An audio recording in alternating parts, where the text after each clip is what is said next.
Señor, gracias porque tenemos tu palabra, gracias porque tú has sido fiel hasta el día de hoy, nos has sostenido. Queremos escucharte, queremos ser transformados, queremos tener, Señor, la fe para recibir lo que tú tienes que decirnos. En el nombre de Jesús, Señor, todo lo ponemos en tus manos. Amén. Hebreos capítulo 12. El capítulo 11 estuvimos viendo acerca de la fe, esta herramienta que Dios, la fe es un don de Dios. Y esta es esta herramienta por medio de la cual nosotros podemos agradarle, porque dice Hebreos 11:6 que sin fe es imposible agradar a Dios, porque es necesario que crea aquel que le busca y que es galardonador de los que le están buscando. Entonces, la fe no es un sentimiento, la fe no es una fuerza mística, la fe es creer que Dios es fiel como para cumplir lo que Él ha dicho que va a suceder. Y la fe nos mueve a actuar, a hacer cosas de cierta manera. Y vimos como ejemplo a Abel, que por la fe adoró con más excelente sacrificio que Caín. Vimos a Enoc, que por la fe caminó de tal manera que Dios fue agradado, de tal forma que se lo llevó y un día ya no lo encontraron. Vimos también a Noé, que por la fe construyó un arca. Vimos por la fe a Abraham, que abandonó todo lo que tenía por ir al lugar que Dios le iba a mostrar. Y no solo eso, sino que estando ya en la edad final de su vida, casi 100 años, tuvo la fe para tener un hijo. Y dice que aún como muertos salieron como multitud las estrellas del cielo. Y dice que además estuvo Abraham, Isaac, su hijo también, por fe, pues cuando Isaac fue sacrificado, iba a ser sacrificado, no era un niñito que podía Abraham manipular, tenía alrededor de 30 años y él mismo se deja poner en este altar para ser sacrificado. Vimos a varios hombres, vimos a Moisés, vimos a los papás de Moisés y al final hace un resumen, bueno, Rahab la ramera, y vimos también a muchos otros, que dice muchos más que atravesaron fuegos, que cerraron bocas de leones, y algunos incluso tuvieron fe para recibir malas noticias. Caminaron, dice, pobres, vestidos de pieles de ovejas y de cabras, es decir, no tenían ropa normal, angustiados, maltratados, y dice porque el mundo no era digno de ellos. ¿Cómo fue que atravesaron y soportaron todo esto? Por fe. Es la fe la que los sostuvo y es la fe la que les permitió caminar de tal manera que llegaron a la meta. Ahora, el capítulo 12 es cómo eso lo aplicamos a nuestra vida. Y déjame contarte una historia rápidamente. Esta historia es una historia real. Sucedió el 9 de marzo del 320 y se conoce como la historia de los mártires de Sebaste. Sebaste es una población en Armenia, en lo que el día de hoy es Turquía, y había una legión de soldados romanos y hubo la orden del emperador, pues, de purgar a los cristianos. Los cristianos, estamos hablando de 320, ya son 3 siglos del cristianismo, más o menos 2 siglos y cacho. Y había en esa legión había 40 soldados que habían abrazado la fe cristiana. Se les hizo un juicio y después de este pequeño juicio se los condenó a morir congelados en un lago que había, porque estaban en el campo, ahí en una de las montañas en Turquía, en la región de Sebaste. Y se los condenó a morir congelados. Los llevaron a este lago a la mitad de la noche. El lago tenía una capa de hielo en la superficie. Les obligaron a quitarse la ropa para entrar en este lago y pusieron alrededor, bueno, a las orillas del lago pusieron unas tinas con agua caliente para decirles: cualquiera que renuncie a Cristo y jure lealtad al emperador como Dios, puede venir y calentarse en estas tinas de agua caliente. Y entonces, mientras se desnudaban, uno de los soldados cuenta la historia que dijo esto: Al quitarnos las ropas nos despojamos del hombre viejo.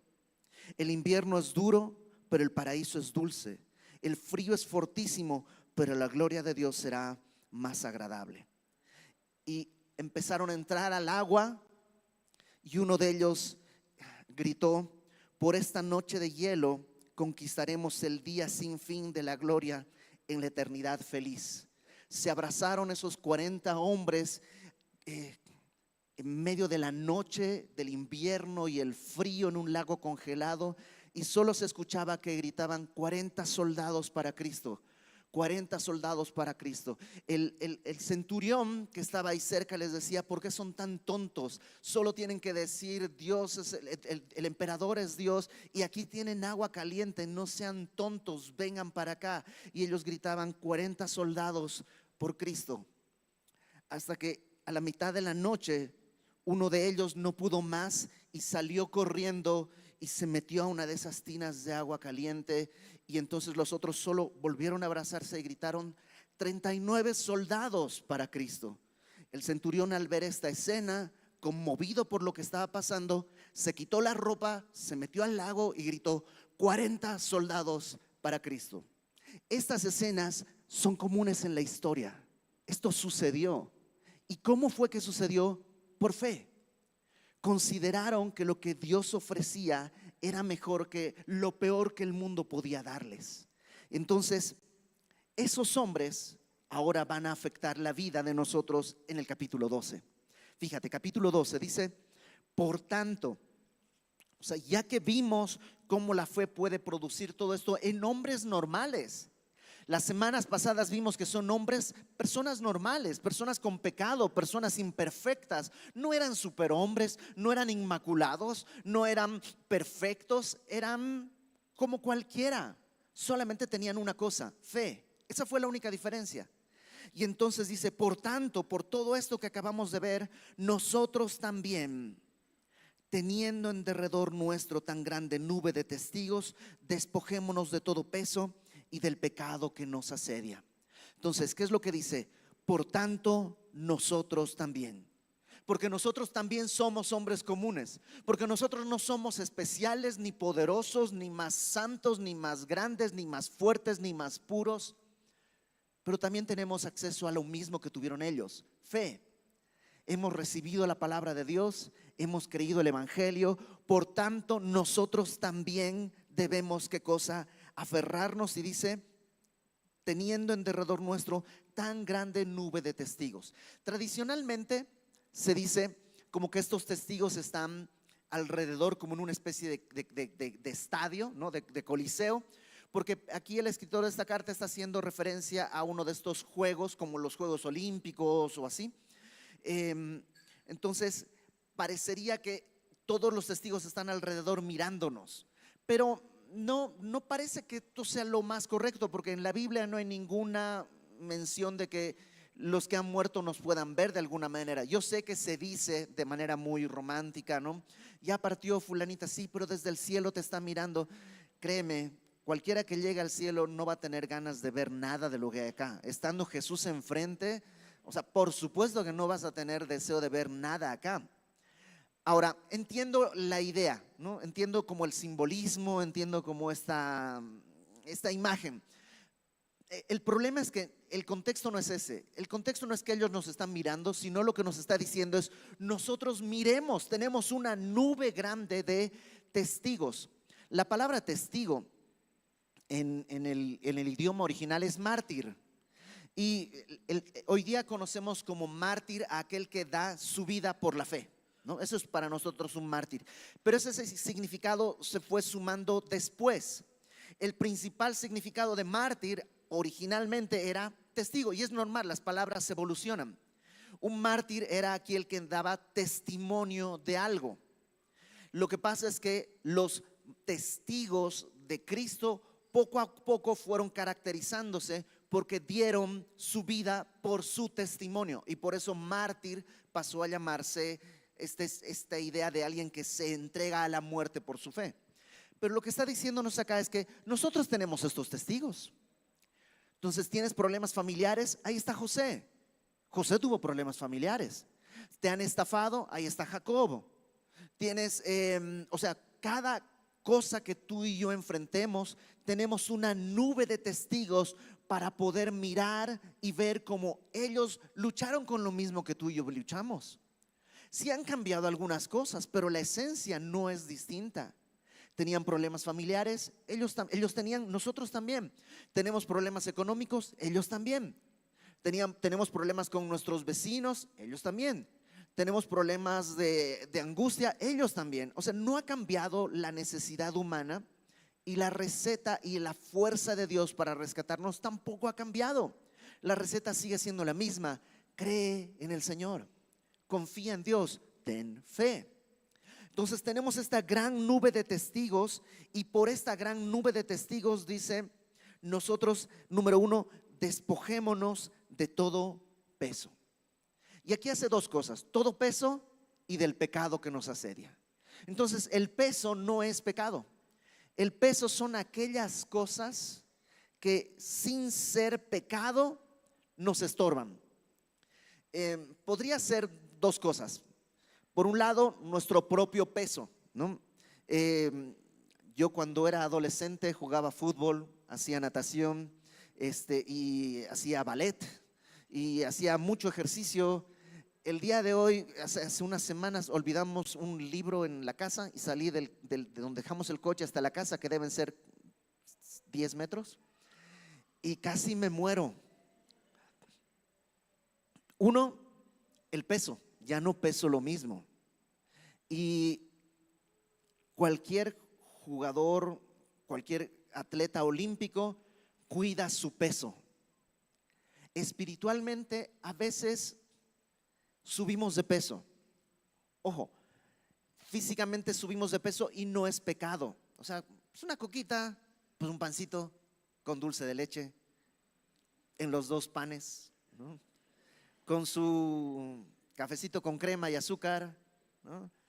Y pues no me va a hacer daño sin mi conchita, ¿no? O sea, no es pecado realmente, pero sube tu peso y ya no te permite hacer ciertas cosas. Espiritualmente también puede pasarnos eso. Hay cosas que no están marcadas directamente como pecado, pero puede que suban nuestro peso y nos estorben caminar. Y normalmente, dice el pastor David Guzik, normalmente aquí, como cuando estás predicando, tratas de apuntarle a las cosas que la gente más o menos, ¿no? Por ejemplo, alguna serie de Netflix, no es pecado, pero en vez de orar estás viendo, ¿no? Entonces tratas como de apuntarle a ver a quién le achunto con mis ejemplos. Y creo que está bien, pero creo que sería mejor que el Espíritu Santo te diga qué cosas no son pecado, no son malas, pero están estorbándote en tu carrera. Entonces vamos a tomarnos 30 segundos, por favor. Inclina tu rostro, vamos a orar, vamos a pedirle a Dios que nos revele qué cosas quiere Él o considera que estamos haciendo y que hay que dejar, ¿no? Vamos a orar. Señor, aquí estamos y hay cosas que estamos haciendo con toda seguridad que sin ser pecado, Señor, están estorbando en nuestra carrera. Muéstranos, Señor, trae a nuestro corazón qué cosas estamos abrazando que no te glorifican. Y no solo no te glorifican, sino que han impedido que pudiéramos correr. Revela a nuestra vida, Señor, esas cosas. Te lo rogamos en el nombre de Jesús. Amén. Ahora, pueden ser también cosas que estamos cargando, ¿eh? Porque imagínate un corredor en los Juegos Olímpicos, ahora estamos en temporada olímpica, y lo ves disfrazado de bombero, con sus botas. Es que de niño siempre quise ser bombero. Entonces pones zapatos de bombero, su pantalón ancho, su casco, su hacha, su tanque de oxígeno. ¿Tú crees que va a ganar una carrera? No, por supuesto que no. Todos los atletas más bien van tratando de quitarse todo peso extra. Espiritualmente es así. No es pecado ser bombero, pero es inadecuado correr la carrera con traje de bombero. No sé si me explico. Hay cosas que estamos abrazando que sin ser pecado estorban nuestra carrera. Ahora, no solo hay eso. Después dice: despojémonos de todo peso y del pecado que nos asedia. La palabra asediar es como encerrar. Algunas versiones traducen como que nos ponen trampa. Sitiar, como sitiar una ciudad. El pecado nos encierra. El pecado parece, sí, es como que no parece tan malo, está atractivo, hasta se siente bien. Porque claro, si no se sintiera bien nadie pecaría. El pecado es delicioso a nuestra carne, pero te encierra. Y por supuesto nadie puede correr si estás encerrado. A un caso de que puedas correr, estás corriendo en círculos. No sirve de nada. Eso sí, hay cosas que son ajenas, que no son pecado y que nos están estorbando, pero también hay cosas pecaminosas. Y hay cosas pecaminosas que estás abrazando y que tienes que soltar.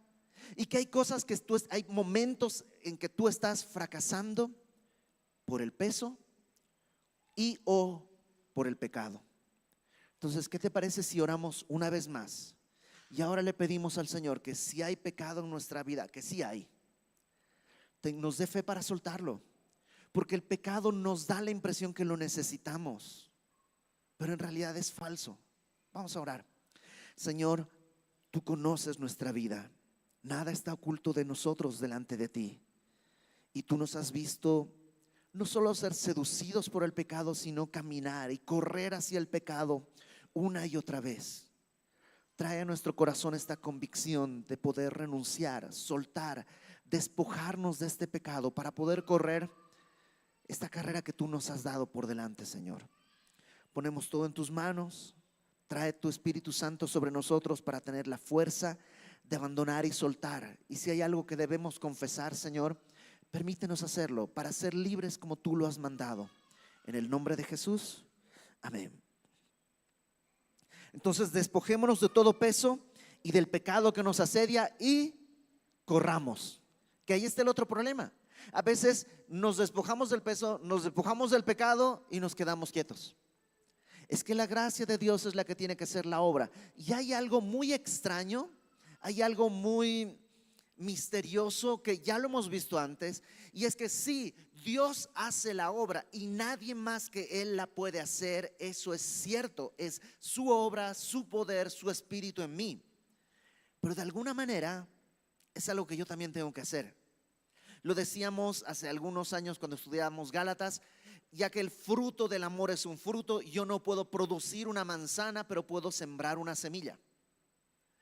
Aquí ocurre lo mismo. Acuérdate, no dice ganemos la carrera que tenemos por delante. No tenemos que ganar, no es una competencia, pero tenemos que correr. Y tienes que levantarte y correr.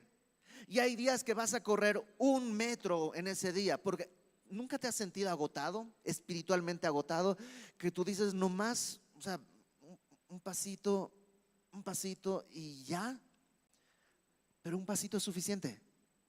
No es una competencia, pero sí es una carrera.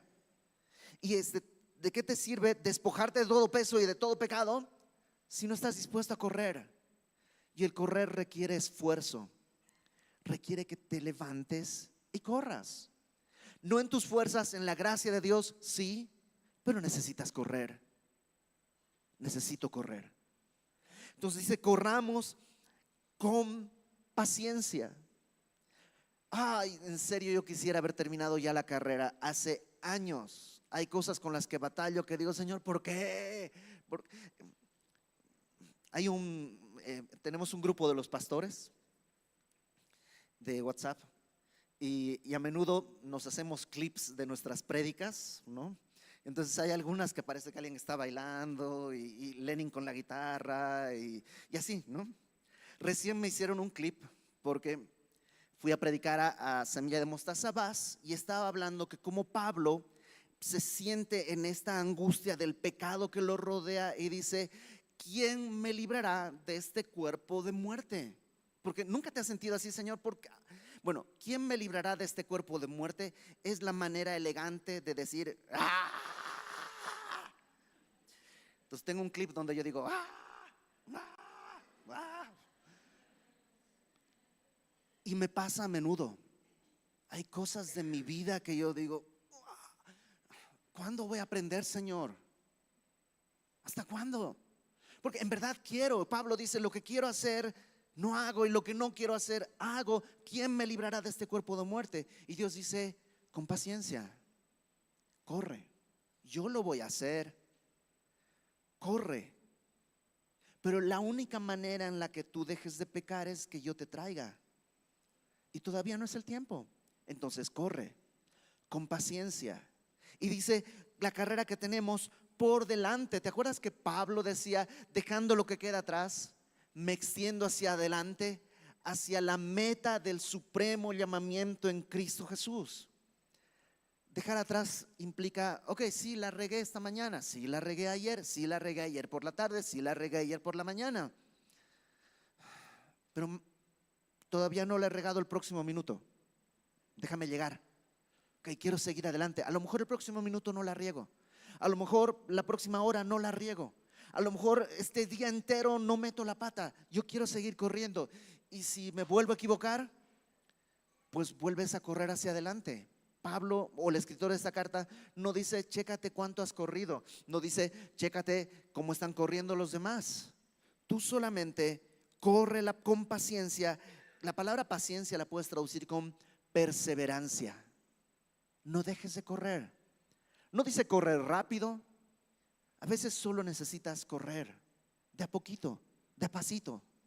Habrá días que puedes correr más rápido.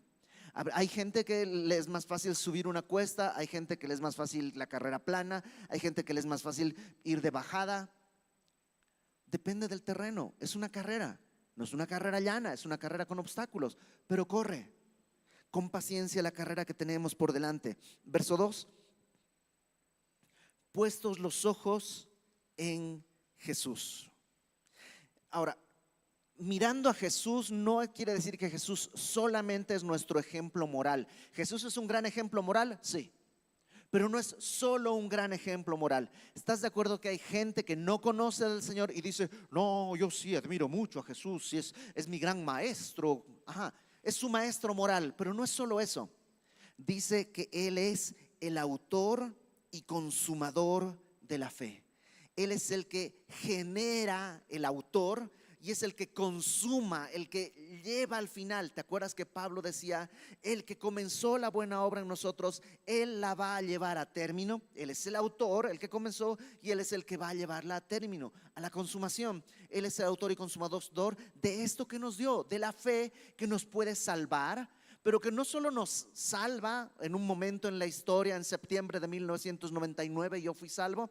No solo eso, sino que durante toda la vida es la fe que te sostiene. El autor de esa fe, el autor y el consumador es Cristo. Por tanto, míralo a Él, míralo a Él.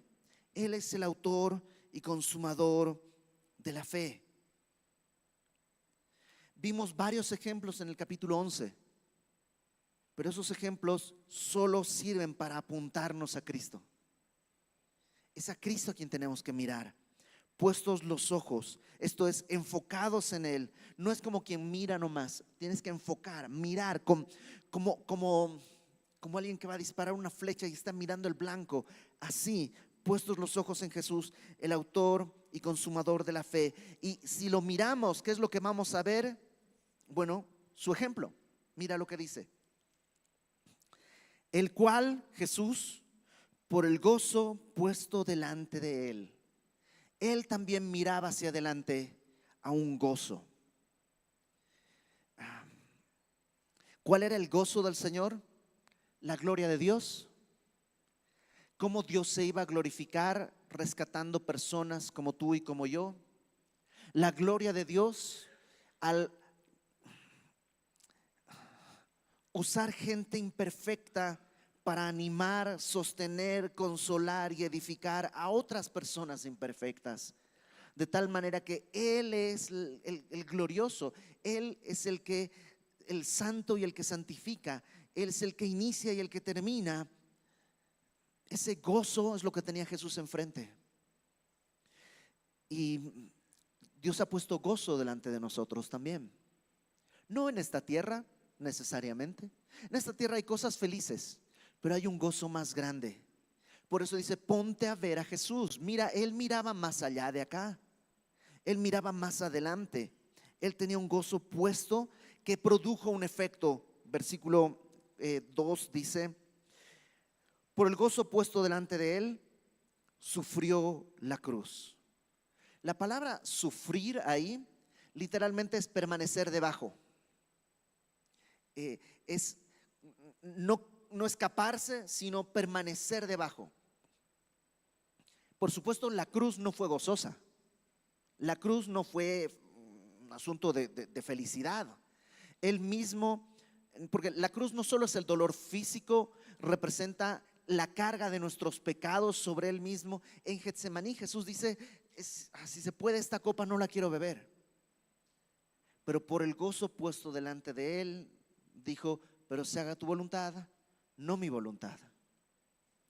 Ahí tenemos el ejemplo. Hay momentos difíciles, pero hay un gozo que Dios ha puesto delante de ti. Su redención, cuando Él nos lleva a su presencia, cuando Él contesta todas nuestras oraciones, el amor que nos ha dado, la comunión que tendremos interminablemente completa y perfecta. Por ese gozo, ¿sabes qué? Sufre. Mantente debajo. Deja que Dios trabaje, porque la prueba de nuestra fe es la que produce paciencia. Pero deja que la paciencia tenga su obra completa para que seamos perfectos y cabales sin que nos falte ninguna cosa, dice Santiago. Entonces, aguanta, persevera. Y luego dice, menospreciando el oprobio. Aguanta. Menospreciar literalmente es eso. Jesús consideró de menos precio, de menos valor, la vergüenza, porque no solo fue crucificado desnudo, fue rechazado por todos, lo abandonaron sus discípulos. ¿Te imaginas? Yo tengo mis discípulos, ay, pues mira qué gran líder, todos se te fueron. Qué vergonzoso, qué vergüenza ser crucificado desnudo, todos te rechazan, todos se burlan. La palabra oprobio también se puede traducir como desgracia. Y menospreció eso. Por el gozo puesto delante de Él, dijo, voy a sufrir la cruz y voy a despreciar esta vergüenza. Como cristianos el día de hoy buscan avergonzarnos una y otra vez, ¿sí o no? Quítale el peso a eso, no vale.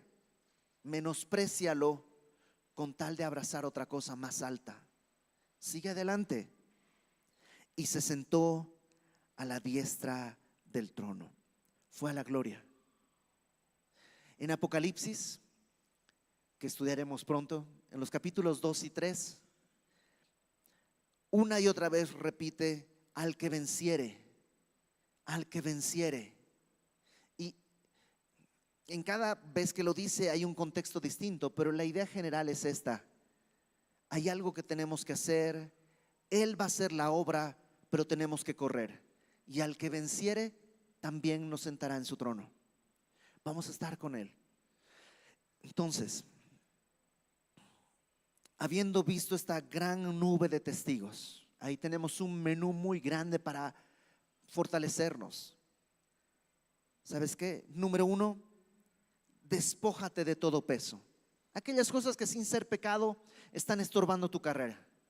Despójate del pecado que te asedia, te va a encerrar, no te va a dejar ir, no te va a soltar. El pecado no tiene misericordia, Satanás no tiene misericordia, no se conduele, no dice ya está bien, no se cansa. El pecado es terrible, te va a encerrar hasta que te angusties, hasta que te mueras. Despójate de todo pecado que te va a asediar y corre. Corre no sin propósito, sino corre con los ojos puestos en Jesús, el autor y consumador de tu fe. Tú no tienes que forjar fe, Él es el autor. Tú no tienes que llevar tu fe a ningún lado, Él es el consumador. Y Él nos puso el ejemplo, puso el gozo delante de Él, y por eso pudo menospreciar el oprobio, pudo sufrir la cruz, y Dios le dio un nombre que es sobre todo nombre, para que en el nombre de Jesús se doble toda rodilla y toda lengua confiese que Él es el Señor Jesús. Y está a la diestra del Padre, donde Dios quiere llevarnos. Acompáñame por favor a 1 Corintios capítulo 9 y con esto terminamos. Pablo también nos hace una exhortación semejante. 1 Corintios 9, 24 dice: ¿no sabéis que los que corren en el estadio, todos a la verdad corren, pero uno solo se lleva el premio? Lo vemos en los Juegos Olímpicos ahorita. Los que corren, todos corren. Pues sí, para eso están, para correr. Pero ¿cuántos se llevan la medalla de oro? uno solo. Dice, corred de tal manera que lo obtengáis. Ahí hay un premio. Y en esta carrera no está diciendo que solo uno de nosotros va a tener premio, ¿no? Sino que corras con la actitud de aquel que está en una carrera en la que solo hay un premio. Si solo hubiera un premio, ¿cómo correrías? Dios no está diciendo solo hay para uno, que sería para mí, por supuesto, ¿no? Sino que con esa actitud, como si solo hubiera uno, ¿cómo correrías? Corre así, de tal manera que lo obtengas. Verso 25. Todo aquel que lucha, todo aquel que, la palabra luchar es agonizomai, es como un esfuerzo hasta la agonía. Cuando alguien está en agonía, está haciendo un esfuerzo por respirar su último estertor, su última respiración, ¿no? Ese esfuerzo, dice, así corre todo aquel que lucha, de todo se abstiene. Ellos, los corredores de los juegos, a la verdad para recibir una corona corruptible, pero nosotros uno incorruptible. Ellos corren por una medalla de plata, por una medalla de oro, por una medalla de bronce. Y para poder llegar a los Juegos Olímpicos han dejado de comer, han dejado de salir, han dejado de hacer un montón de cosas con tal de estar en buena forma física para esa carrera, por algo temporal. Nosotros, dice, tenemos una carrera que tiene una corona incorruptible. Verso 26, así que yo de esta manera corro, no como a la aventura. La aventura es como inciertamente.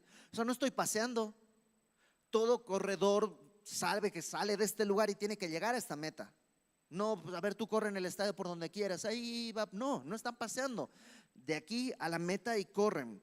Y no están mirando a ver si este ya me rebasó o cuánto falta. Pero en el momento en que hacen eso van a perder. Se salen del carril, chocan. Así nosotros corramos no a la aventura. Pablo dice, yo así corro, no inciertamente. De esta manera peleo, no como quien golpea el aire, sino que golpeo mi cuerpo y lo pongo en servidumbre. No es literal, por supuesto, no es que se golpea literalmente, sino que está diciendo, antes mi cuerpo era carnal, vendido al pecado, y yo lo obedecía. ¿Y qué hacía? Pues me llevaba por todo tipo de lugares que deshonraban mi dignidad humana y la gloria de Dios. Ahora mi cuerpo no es mi amo, es mi siervo. Lo pongo en servidumbre. Cuerpo, tú estás para orar. Cuerpo, tú estás para servir. Cuerpo, tú estás para predicar el evangelio. Cuerpo, tú estás para amar, para cuidar, para construir, para edificar, no para egoístamente consumir todo. Mi cuerpo ya no me gobierna, lo pongo en servidumbre, no sea que habiendo sido yo heraldo para otros, yo mismo venga a ser eliminado. No está hablando de perder la salvación, sino de perder el privilegio de ser usado por el Señor. Perdón, te dije que aquí acabábamos, pero acompáñame por favor un pasaje más. Segundo de Timoteo, capítulo 2.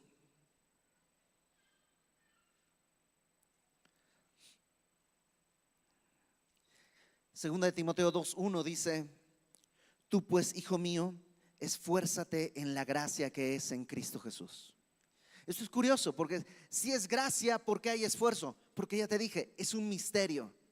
La gracia es este regalo de Dios que solo obra en la misericordia y en el amor de Dios, y Él nos lo da. Pero ahora toca esforzarse en la gracia de Dios, correr la carrera que tenemos por delante. Bríncate por favor al versículo 3, ahí en 2 de Timoteo 2. Tú pues sufre penalidades como buen soldado de Jesucristo. Sí, no es fácil la carrera, no, sufre, aguanta, persevera. Ninguno que milita, ninguno que está en el ejército se enreda en los negocios de la vida. Quítate de todo peso, despójate de todo peso y todo pecado que te asedia. No te enredes con las cosas de este mundo a fin de agradar a aquel que lo tomó por soldado. También el que lucha como atleta no es coronado, sino lucha legítimamente. Hay un reglamento, no puedes correr por donde quieras, no puedes hacer trampa, no puedes ir en moto, no puedes ir en... No, tienes que correr según el reglamento. Y luego dice, el labrador para participar de los frutos debe trabajar primero. Ten paciencia, se trabaja, se corre y el fruto va a venir. Corre con paciencia. Todos quisiéramos ya estar en la meta, pero corre con paciencia. Considera lo que digo, el Señor te dé entendimiento en todo. Entonces, vamos a orar. Yo sé que entre los que estamos acá hay algunas personas que están pasando tiempos difíciles, tiempos de angustia. Yo sé que entre los que estamos acá, algunos ya están decididos: voy a tirar la toalla, ya no quiero saber nada de nada, no quiero hacer, ya estoy cansado. Y es válido. Dios se acuerda que somos polvo. Pero también es válido recordar esto: hay una enorme nube de testigos a las cuales tú puedes poner tus ojos y ver cómo Dios hizo la obra.